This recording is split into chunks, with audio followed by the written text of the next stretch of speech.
Y ahora, y como te lo anticipé hace un ratito, vamos a adentrarnos en un tema estratégico para la Argentina, un tema que, como te digo, no se habla de él o se habla muy por encima, pero no sobre el trasfondo de lo que está sucediendo con el futuro del Paraná y de la hidrovía, que no sé si está tan bien llamarla así, pero por eso vamos a consultar a alguien que viene investigando hace mucho y que habla sobre este tema sin pelos en la lengua, que es lo que nos interesa a nosotros, y porque podemos creer que es algo que no tiene que ver con nosotros, en el caso nuestro, cordobeses, que estamos lejos de esa parte de la Argentina. Sin embargo, la soberanía sobre nuestras vías navegables, el modelo de desarrollo que se esté definiendo alrededor de la llamada hidrovía Paraná-Paraguay, sí que nos atraviesa y mucho,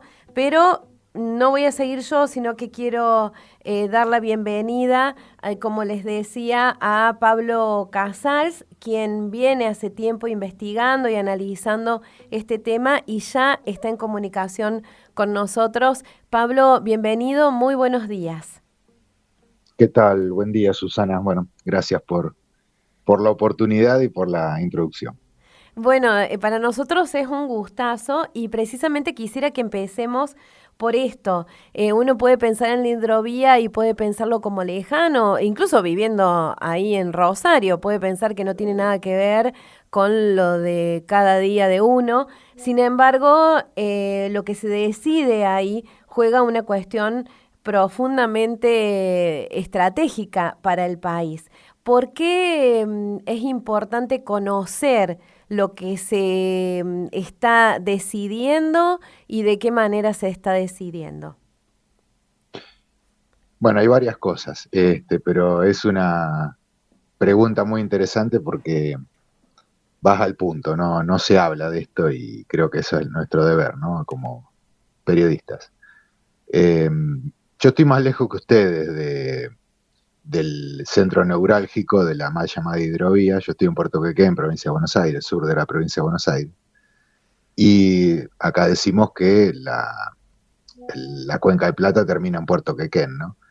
Y tiene que ver con lo siguiente, nosotros tenemos en Argentina, más allá de todos los vaivenes que hemos tenido como pueblo y como país en los últimos 2 siglos y pico, hemos vuelto a una matriz económica y productiva extremadamente primarizada, es decir, somos un país exportador de materias primas prácticamente sin valor agregado. Exportamos granos a granel o derivados primarios de esos granos, puede ser harina, aceite en crudo o productos mineros, o carne congelada este, o, o refrigerada, es decir, la exportación de manufactura industrial con valor agregado, con una importante calificación técnica en su fabricación, con integración de cadenas productivas desde la parte primaria, que en el caso de la industria manufacturera la podemos asociar con la minería, como para resumir, hasta vender un producto terminado, como podrían ser, no sé, válvulas de motores o vehículos ya propiamente dicho. Eso, que tuvo un peso muy importante en algún momento a mediados del siglo XX en nuestra matriz productiva, eso ya está prácticamente en vías de desaparición, dada no solo el gobierno actual, sino dado las políticas económico-productivas que se vienen desarrollando desde el último medio siglo para acá. Ujú. Entonces, ¿qué nos queda? Bueno, nos queda que tenemos, además de una economía enormemente primarizada, extremadamente concentrada. Es decir, los que determinan qué es lo que se produce en Argentina, cómo se produce y cuánto vale esa producción, son las grandes empresas exportadoras. En el caso del complejo agropecuario son una decena de ellas, de las cuales 8 son extranjeras directamente, norteamericanas, británicas, francesas, chinas, y obviamente concentran todo lo que implica esta cadena de producción, que no es solamente lo que produce cualquier productor en el campo, pequeño, mediano o chico. No es harina de otro costal, pero si analizamos la composición del campo argentino, digamos, nos vamos a ir por otro tema y vamos a hablar de esto, después cuanto mucho seguimos por el otro lado. Pero eh, el 80% de esa producción, entre un 80 y un 90 en realidad, se canaliza por nuestros ríos interiores. Está mal, desde mi punto de vista, está mal llamarlo hidrovía, porque hidrovía es el nombre de una empresa, es la anterior eh, Unión Transitoria de Empresas que privatizó la navegación de nuestros ríos interiores, donde Jan de Null, que es la que se estaría quedando con la actual licitación, era su empresa de mayor preponderancia. Y también está mal llamarlo, desde mi punto de vista, vía navegable fluvial troncal. Son nuestros ríos interiores, es la famosa Cuenca del Plata, es la cuenca fluvial e hidrográfica que nos integra entre 5 países hermanos, con un destino común y una historia común. Es la cuenca que contiene, o son las aguas emergentes que contienen al acuífero Guaraní, que es una de las reservas de agua dulce más grandes del mundo, si no la más grande, que tiene además una ventaja geológica, que el acuífero Guaraní se renueva a sí mismo automáticamente. Es un manantial inagotable, cosa que es una característica única en el mundo. Y bueno, que lo que sucede en esas aguas lo determinen un puñadito de empresas que además no son argentinas, apoyadas por otro puñadito un poco más chico de socios argentinos que trabajan más en función de estos grandes intereses foráneos que en los intereses propios del pueblo argentino, y que desarrollando esos intereses nos están determinando a todas las familias trabajadoras, nos dediquemos a lo que nos dediquemos para ganarnos el mango, que la matriz productiva y el trabajo que se genera en nuestro país tiene que ser y no otro, y donde el resultado más aberrante que estamos viendo es que de nuestros chicos de 15 años, desde 0 a 15 años, el 80% está mal alimentado. Bueno, los resultados son estos, de que se entreguen los principales vectores estratégicos y nuestras vías navegables y nuestros elementos para navegar, que no son otra cosa que los buques, tanto los buques de ultramar como todo lo que es la flota fluvial. Ninguna de esas está en manos de Argentina. Y las que están con bandera de países hermanos, países limítrofes, en realidad son empresas norteamericanas que le ponen la bandera paraguaya al tren de barcazas, pero ni siquiera esas barcazas se fabrican acá, o las fabrican los paraguayos. La traen importadas desde el río Mississippi. Son descarte del río Mississippi. Es decir, todo lo que los grandes países del mundo, como se dice normalmente, no permiten que se hagan dentro de sus territorios y dentro de sus ríos interiores, estos mismos países del mundo son los que promueven este saqueo sistemático que está sufriendo nuestro pueblo y el de los países hermanos. No nos podemos meter en las decisiones que toman los países hermanos porque somos incapaces de tener una discusión seria hacia dónde vamos nosotros. Dediquémonos a nosotros, pero estamos en una situación común con nuestros hermanos también. Claro. Pablo, vos sabés que siempre que tenemos este tipo de charlas, pero en esta particularmente, no dejo de pensar, vos hablás de los grandes países del mundo, es verdad, uno piensa Europa, Estados Unidos, China, y sin embargo, qué gran país que es Argentina, qué terrible que no lo estemos cuidando, ¿no? Em, ¿Qué significaría que se tome una decisión que preserve la soberanía argentina en relación a esta cuenca tan particular e única? Bueno, varias cosas también. Primero, Argentina es un país muy importante en el mundo.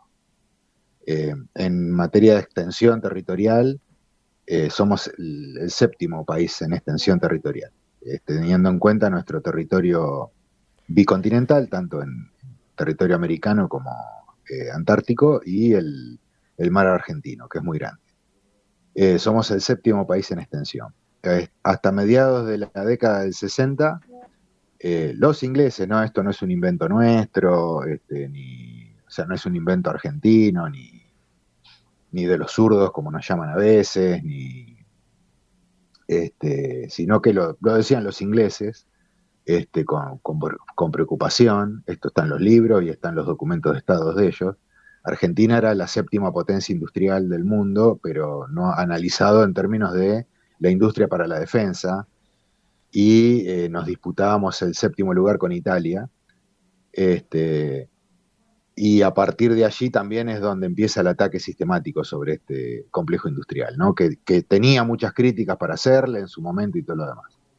Entonces, para que volver a tomar dimensión del país que supimos ser hace no tantos años atrás, y en relación a lo que están haciendo con la Cuenca de Plata, creo que hay dos o tres cuestiones que son fundamentales que lamentablemente, por cómo están las cosas, porque esto no está en el debate político general, son pocos los sectores y muy minoritarios en cuanto a volumen y en cuanto a difusión que lo plantean sin pelos en la lengua, como decías vos en la introducción, y los periodistas, más allá de que tengamos participación política también, que yo la tengo, los periodistas por ahí vamos tratando de armar ese rompecabezas sobre cómo encarar los temas desde un lugar distinto al que se aborda generalmente en los medios o de los grandes espacios políticos, y tiene que ver con dos o tres cosas, perdón, que pareciese que los argentinos hemos dejado de discutir, están fuera de nuestro espectro, de nuestro sistema de referencia.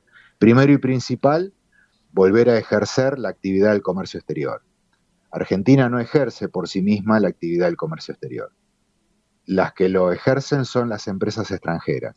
Lo único que hace Argentina como entidad jurídico-comercial es cobrar impuestos, las famosas retenciones, sobre las cuales hay muchísimo por decir, digamos, no más allá de que el presidente hizo un anuncio anoche de que las iba a bajar y todo un esquema. Hay muchísimo por decir sobre las retenciones. El debate no es solamente retenciones sí o no, es bastante infantil, nos ponen en un lugar bastante infantil de discusión, que obviamente es beneficioso solo para los grandes propietarios de la tierra y estas empresas exportadoras. En segundo elemento, además de recuperar el ejercicio del comercio exterior y obviamente otros instrumentos afines al ejercicio que tienen que ver con el control real de la banca. Hoy la banca, los bancos, el sistema de crédito está aniquilado, justamente porque Argentina no tiene control soberano sobre su sistema bancario, sobre su sistema financiero. Y eso hay que volver a recuperarlo. Experiencia y sobrada en Argentina de cómo se puede hacer, cómo se ha hecho bien, y lo que se hizo mal no volver a repetir, obviamente. Los pueblos cometemos errores, bueno, fenómeno, es para corregirlos, no para decir, bueno, no sirve más porque alguna vez nos equivocamos. Imagínense que si aplicásemos el mismo criterio para criar a nuestros hijos, no, me equivoqué en una enseñanza, no lo puedo criar más, que lo críe otro. Es una locura. Bueno, si no lo hacemos con nuestros hijos, tampoco lo podemos hacer con nuestro país. Hay un tercer elemento que es fundamental, que tiene que ver con el control del transporte y la logística en general. Argentina no tiene un control. Cuando hablamos de logística no es solo llevar y traer mercadería de un lado a otro en algo, en tren, en camión, en lo que sea, sino que la logística tiene un componente muy importante que es en la distribución, tiene un componente muy importante de, bueno, cuáles son las distintas etapas del transporte de la carga, en qué momento se le agrega valor o no, cómo se conserva esa carga, cómo se mantiene, cómo se fracciona en el caso de la carga que se requiere ser fraccionada. Argentina dejó de tener un control puntual sobre esto. No solo de ejercer la actividad como la ejercía a través de su marina mercante, su flota fluvial o su ferrocarril estatal, sino que dejó de tener control directamente, lo cual es doble o triplemente grave. Y lo que va de la mano a esto, que en el río Paraná se ve muy patente, que tiene que ver con, hay una superpoblación o proliferación de puertos privados, pero incluso sean puertos privados o puertos estatales concesionados, lo que ha dejado de tener presencia el Estado Nacional es no hay balanzas y no hay puestos aduaneros. Por lo tanto, los controles respecto de qué se exporta y qué no y cuánto se exporta son absolutamente arbitrarios, son declaraciones juradas de las propias empresas que hacen los negocios. No, qué terrible. Qué Entonces terrible. no sabemos ni cuánto exportamos en realidad, ni cuánto vale esa mercadería, porque aparte hay otro detalle, y por eso es importante el tema del ejercicio del comercio en forma directa. Este, no sé si monopólica, que desde mi punto de vista sería lo ideal, pero de la nada al monopolio hay todo un camino a transitar que, bueno, tenemos que por al menos algo, Claro. ejerzamos una parte. Este, ¿Por qué? Porque eso te da panorama de cuánto vale la mercadería, de cuáles son los inconvenientes, las mañas, las evasiones, las elusiones, porque hay otra situación que sucede, y interrumpime si soy muy larguero, por Sí, no, favor, no, no, no, pero después te quiero hacer un, pero porfa, porque dale. esto sí me interesa porque me estás hablando de lo que pasa ahí y que no se conoce qué pasa. Claro, Eh, bueno, hay algo que esto es chusmerío, no tiene otra palabra, eh, que son cosas que te dicen los gerentes o los mandos intermedios de las exportadoras en asados, ¿viste? En esas reuniones así donde alguna vez he caído, sí, este, y que se dan dique de ser gente muy ocurrente y muy inteligente. Y cuando se dan algunas charlas un poco solapadas, porque no se puede ir al hueso a veces en determinadas reuniones, porque si no te echan a patadas del lugar y no los escuchás, ¿viste? No les medís el semblante, como quien dice. claro. Este, pero lo dicen abiertamente, Argentina como tal no comercia nada, lo único que hace es cobrar retenciones o derechos de exportación a operaciones entre exportadoras o entre distintas subsidiarias de la misma empresa. Ejemplo, Cargill Argentina le vende X cantidad de toneladas de determinado grano a Cargill Vietnam, por poner un ejemplo. Y declaran que, bajo declaración jurada, que le vendieron tanta cantidad de toneladas a tal precio. Y en realidad no sabemos nosotros, toda la operatoria interna de Cargill, a cuánto el asiento contable de esa operación, de la contabilidad de Cargill, a cuánto realmente vale esa mercadería que mandó de acá a Vietnam. Por dar un ejemplo de una sola operación, de un solo contrato, de los miles que hay por año, de todas las empresas. Argentina no tiene incidencia sobre eso. Por lo tanto, el productor agropecuario, que yo lo entiendo, porque conozco la actividad, cuando se queja del tema de las retenciones y que se hace toda una discusión netamente porteña, cuando digo porteña, del puerto de Buenos Aires, lo del sur de la provincia de Buenos Aires, estamos ajenos a eso, digamos, Sí. no formamos parte de esa realidad, digamos, más allá de que ya sea el cartel que tenemos puesto en el país, este, cuando se da esa discusión y que se combate al campo como si el campo fuera totalmente homogéneo y, y incluso hasta se lo menosprecia y subestima. Bueno, ahí hay toda una discusión interna, digamos, que hay que empezar a escuchar y a observar y a poner en discusión, porque en realidad este sistema lo que está haciendo es reventar al pequeño y A mediano los productor. pequeños y medianos productores. Vos sabés que, además de mi trabajo en radio, yo también hago prensa en la rural de acá de Río Cuarto. Y Ajá, entonces conozco esto, conozco claro.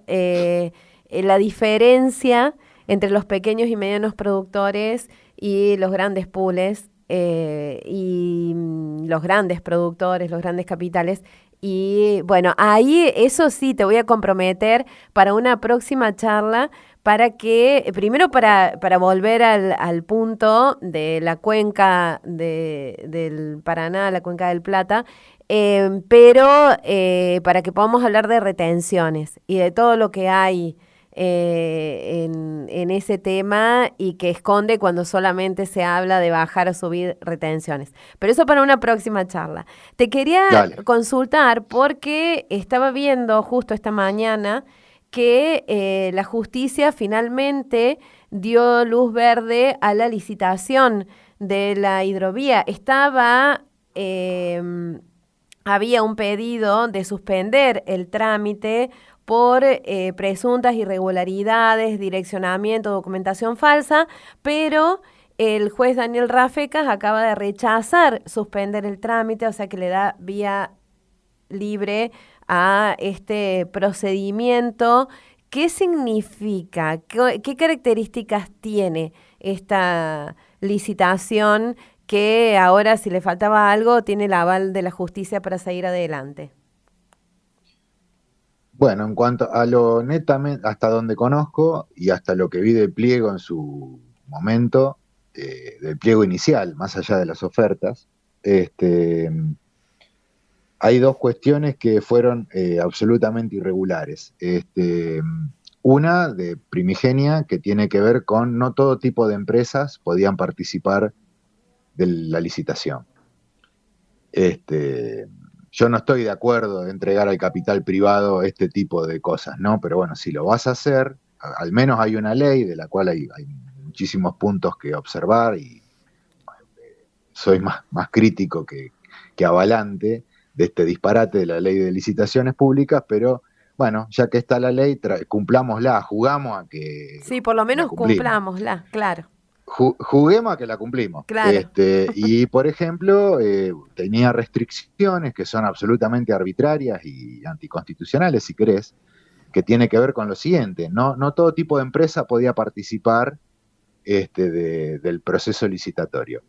Y particularmente eran todas las empresas que tuviesen total o parcialmente componente estatal, sean nacionales o internacionales. ¿Esto qué quiere decir? Que ya de entrada dejaba fuera a cualquier posibilidad de que, por ejemplo, los gobiernos provinciales, una utopía absoluta, esto es un delirio, pero podría ser que a los gobernadores les hubiese agarrado un ataque de soberanismo patriótico y dijesen entre todas las provincias: che, vamos a armar una sociedad interestatal, provincial, bien federal, y armemos una propuesta para manejar la licitación de la navegación de la cuenca. ¿Por qué? Y porque lo que se va ahí por esa canaleta son los recursos nuestros, de Claro. nuestro campo, de nuestros productores, de nuestros trabajadores, ¿no? Bueno, ¿cómo hace Córdoba, Santa Fe, Entre Ríos, Corrientes, provincia de Buenos Aires, provincia de La Pampa? Bueno, todas las provincias que sacan producción por ahí, más allá del lío que se diría ponerse de acuerdo, tranquilamente lo podrían hacer. La legislación nacional no lo prohíbe en absoluto. Entonces, ya eso te lo coartaba. Segundo, fue un impedimento para el ingreso del capital chino. Yo no es que sea pro chino, para nada, pero China tiene una característica que, además de ser una potencia internacional, ya casi en supremacía, digamos, todas sus empresas o son absolutamente estatales o tienen un componente estatal en sus paquetes accionarios muy fuerte. ¿Qué quiere decir esto? Que la política de las empresas chinas en el resto del mundo, el Estado chino tiene incidencia, decisión política de qué negocios van a hacer, dónde lo van a hacer, qué inversiones van a hacer. Son chinos, no son tontos. Claro. Y obviamente, si vos prohibís dentro de las condiciones primarias del pliego de que cualquier empresa, sea de cualquier país del mundo, no tiene que tener componente estatal, dejás fundamentalmente a los chinos afuera, dejás a otros países también afuera. No sé, las empresas que nosotros conocemos de los alemanes, por ejemplo, todas tienen parcialmente un paquete accionario en mano del Estado, porque son empresas estratégicas para los alemanes. Por lo tanto, el Estado alemán no le va a regalar todo al capital privado, que cualquier capital privado, alemán o extranjero, vaya a comprar parte de las acciones de sus empresas estratégicas. Son alemanes, no son tontos, los chinos son chinos, etcétera. Los únicos que permitimos ese tipo de disparates somos nosotros, sí. Porque ni siquiera los brasileros también se lo permiten. No, claro. Porque había... entonces, ya de entrada está eso, ¿no? Y después un direccionamiento en cuanto a qué características debían reunir, además de esto de no tener presencia estatal en sus paquetes accionarios, qué características técnicas y económicas tenían que tener las empresas para ir avanzando en las distintas etapas de la licitación. Bueno, cuando uno dice, bueno, tiene que ladrar, tiene que tener cuatro patas, una cola, que se mueva como loco cuando se pone contento, y algunas cosas más, decir, bueno, es un perro, evidentemente, y el perro se llama Jean Denul. Jean Claro. Denul y sus asociados El- estratégicos nacionales, como hay una unión transitoria de empresas que se llama Servimagnus, que está integrada por distintas empresas. La más conocida de todas es el Grupo Román, que el Grupo Román es un grupo se hizo conocido por la operatoria de la maniobra logística a través de grúas, sea en puertos o en playa de transferencia. Es una empresa argentina importante, muy relacionada con todos estos esquemas de negocios. Tienen fierros, digamos, y espalda económica como para participar de estas cosas. Tienen conocimiento también, porque lo hacen hace muchos años. No sería una empresa patriota, como me gustaría a mí que lo fuese. Pero bueno, el Grupo Román es uno de ellos, y hay dos o tres más, y después están el famoso Grupo Neus, que hay tanta denuncia mediática últimamente, donde se hizo mucho hincapié en denunciar esto, y no en el trasfondo real, que es la pérdida absoluta de soberanía. Es decir, los Neus es un grupo económico que hacía gaseosa en el conurbano bonaerense, y de pronto aparece participando de los paquetes accionarios en las centrales hidroeléctricas, tiene las concesiones de empresa transportadora de energía, ahora sería parte de los inversores que participan de la licitación esta de la Cuenca de Plata, es como que la repercusión mediática se quedó ahí, a ver cuál es el curro, o cómo se compone el entramado de curros y la relación entre el gobierno nacional actual y este grupo empresario,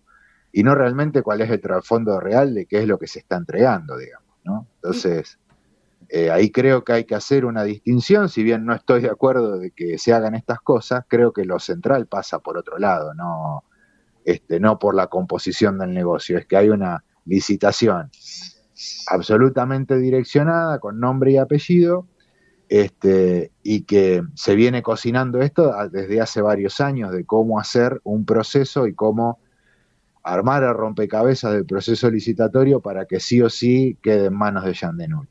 Y además hay otro detalle, que es muy importante. Jean Denul, esta empresa belga, de origen belga, con una experiencia importante, no se la vamos a negar, de más de un siglo en lo que es dragado y acondicionamiento de instalaciones portuarias. Recordemos que Bélgica y Holanda son países que prácticamente le ganaron sus territorios al mar. Por lo tanto, son dos países que tienen mucha experiencia, digamos, en hacer este tipo de obras de infraestructura y hacer este tipo de manejos, ¿no? De aguas y de puertos, porque, bueno, ellos construyeron sus territorios ganándole tierras al mar. Que tienen esa experiencia no se la vamos a negar. Ahora, que solamente por eso le vayamos a entregar la soberanía, son dos cosas distintas. Pero quería ir a esto. Jean Denul se está quedando con los dragados. Pablo, creo que te están llamando y por eso no se te Hola, escucha. Ahora hola, sí, decías, hola. Sí, me se perdió, perdón. claro, no. Empecé. Decías que Jean de Nurs se está quedando con los dragados. Se está quedando con varios dragados, varias concesiones de dragados de una serie de puertos de la cuenca, por ejemplo, el puerto de Buenos Aires, propiamente dicho, y el puerto de San Pedro, sobre el río Paraná de Las Palmas, que es uno de los brazos del delta del río Paraná, San Pedro, provincia de Buenos Aires. Y también en puertos marítimos.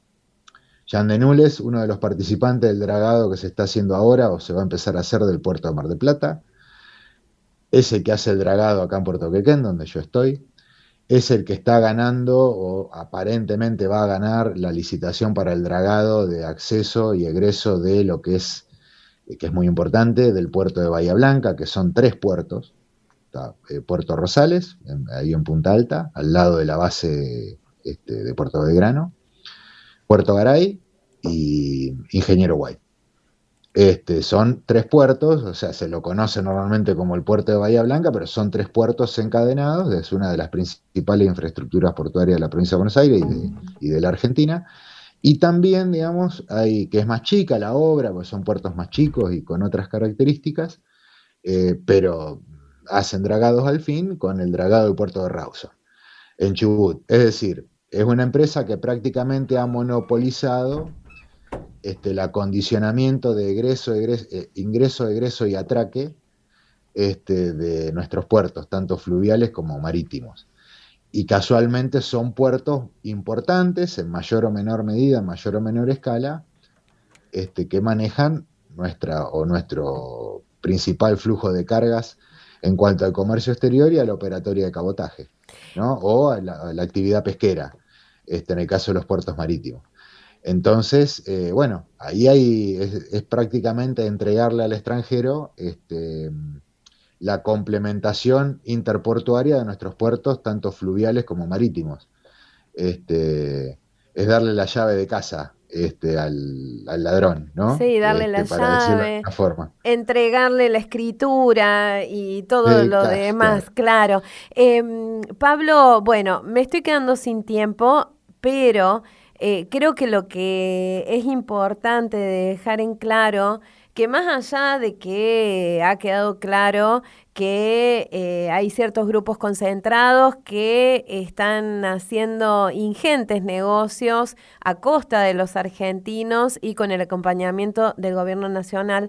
Más allá de eso, se están entregando nuestros recursos estratégicos y que la idea, como vos decías recién, no es cuestionar la trayectoria de las empresas privadas ni las posibles articulaciones público-privadas que se pudieran hacer para que se lleven adelante las acciones que se tienen que llevar en nuestro país. El tema es dejar de entregar soberanía, necesitamos un Estado, vos trajiste la palabra, un Estado patriota, un gobierno que ejerza la conducción de amando este territorio. Yo sé que suena re utópico, pero es lo que existe en Europa, lo que existe en Brasil, lo que existe en el propio Estados Unidos en un punto. Aunque, bueno, ahí es harina de otro costal eso. Pero quiero decir, hay que volver a eso, a tener gobernantes que dejen de entregarnos de esta forma flagrante como están entregando nuestros recursos. Estamos hablando de la cuenca del Plata, pero también está pasando, lo hemos hablado con otra gente, con toda la política extractivista en todo el Exactamente. oeste de nuestro país, de sur a norte. Pero bueno, yo te agradezco muchísimo esta charla, espero que no sea la última, porque han quedado un montón de puntos ahí que me gustaría un montón que sigamos haciendo intercambio. Sí, me parece importantísimo todo este aporte que nos haces para que podamos mirar un poquito más allá de lo que nos cuentan desde los portales nacionales. Y en ese sentido, quiero invitar a toda la gente al Chasqui Federal Noticias. Es así, ¿no? El Es canal así. Chasqui Federal Noticias, porque ahí van a encontrar todo un desarrollo de este tipo de información para esto. Como argentinos tenemos que estar más que nunca en una postura crítica y mirando un poco más allá de lo que nos cuentan desde los portales hegemónicos. Así que Pablo Casals, periodista, investigador, analista, te agradecemos muchísimo este contacto y ojalá no sea el último. Bueno, el agradecido soy yo por la oportunidad. La verdad, un placer haber conversado con vos. Bueno, para lo que gusten mandar, cuando ustedes quieran, acá estoy. Este, y bueno, hay que hablar de estas cosas. No necesariamente tenemos que estar de acuerdo en todo ni tener la misma visión. Tenemos un país además de enorme, absolutamente rico y con un pueblo muy sufrido, pero muy inteligente a la vez, y muy conocedor de sus cosas. por lo menos en los lugares donde está, ¿no? Y bueno, hay que escucharnos, pero para poder escucharnos hay que hablar de algunas cosas que nos importan a todos. Y escucharnos de verdad, que creo que es lo que nos falta desde hace muchísimo tiempo atrás. No por casualidad nos gobierna la gente que nos está gobernando, digamos. Este, y, y bueno, que saber que si bien hay cosas que parecen utópicas, no se trata de hacer un nacionalismo bucólico, este, de campanario, que esto creo que no le sirve a nadie, no, ni siquiera habla de la realidad del trabajador, pero sí creo que a partir de tener un poco la estantería ordenada de cuáles son o cuáles deberían ser los intereses nuestros, nuestra soberanía, el respeto hacia nuestro trabajo, el respeto hacia nuestros mayores y nuestra descendencia, digamos, porque qué país le vamos a dejar a los pibes, que después van a ser padres. Generalmente, viste cómo es esto de la especie humana que se reproduce, entonces nuestros hijos de hoy serán los padres del mañana. Como dijo Juanita Viale, los chicos de hoy son los adultos del futuro. Somos una luz con Juanita Viale, pero más o menos la humanidad tiene esa dinámica. Y bueno, creo que hablando en serio, hay que hablar de estas cosas. Así que yo te agradezco muchísimo la oportunidad y bueno, un saludo a la audiencia, gracias por la paciencia y por la escucha y bueno, a disposición.